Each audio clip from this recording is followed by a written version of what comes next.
여러분 안녕하십니까? 광주 MBC 5시 뉴스입니다. 2022학년도 대학 수학능력 시험이 광주 전남에서도 진행되고 있습니다. 올해 수능 시험에는 광주에서 17,000여 명, 전남 14,000여 명 등 31,000여 명이 응시했고 광주 전남 지역 96곳에서 시험이 치러지고 있습니다. 광주 전남 코로나19 확진자와 자가격리자 46명은 병원과 별도의 시험장에서 시험을 보고 있고 광주 지역 수험생 가운데 자가격리자 8명은 오늘 수능에 응시하지 않았습니다. 광주 전남 지역 경찰의 도움으로 시험장에 늦을 위기였거나 수험표를 가져오지 않았던 22명의 학생들이 수능 시험을 무사히 치렀습니다. 오늘 오전 8시 10분쯤 광주 광산구 진흥고등학교에서는 정시 입실이 힘들었던 수험생 1명이 순찰차를 타고 도착해 지각하지 않고 시험장에 들어갔습니다. 오전 7시 20분쯤 화순에서는 수험생 194명이 타고 있던 관광버스 4대가 교통 혼잡으로 늦어질 뻔한 상황이었지만 경찰 오토바이의 도움으로 제 시간에 도착했습니다. 광주의 요양병원에서 또 확진자가 발생해 해당 병동이 폐쇄됐습니다.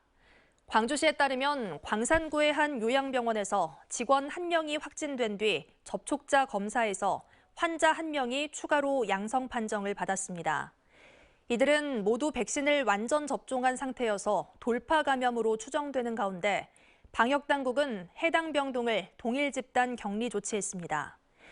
이 밖에도 광주에서는 오후 2시 기준 유증상 검사자 11명 등 모두 16명이 추가 확진됐습니다.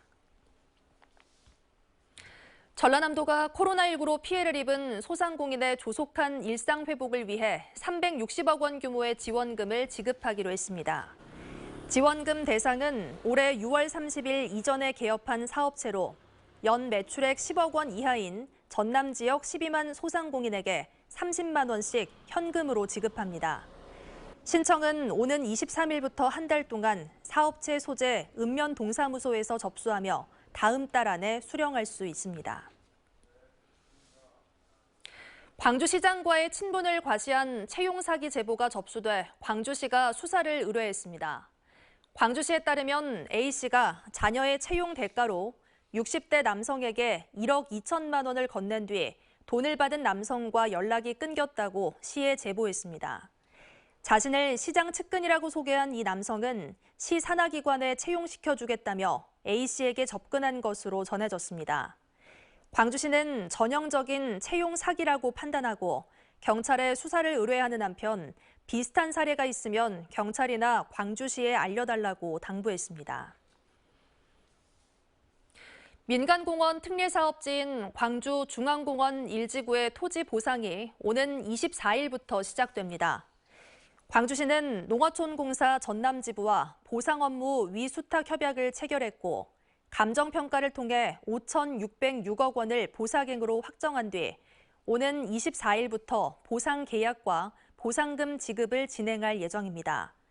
광주 민간공원 특례사업 10개 지구 가운데 현재까지 마륵과 봉산, 신용과 우남산 등 4개 공원은 보상 절차가 마무리됐습니다.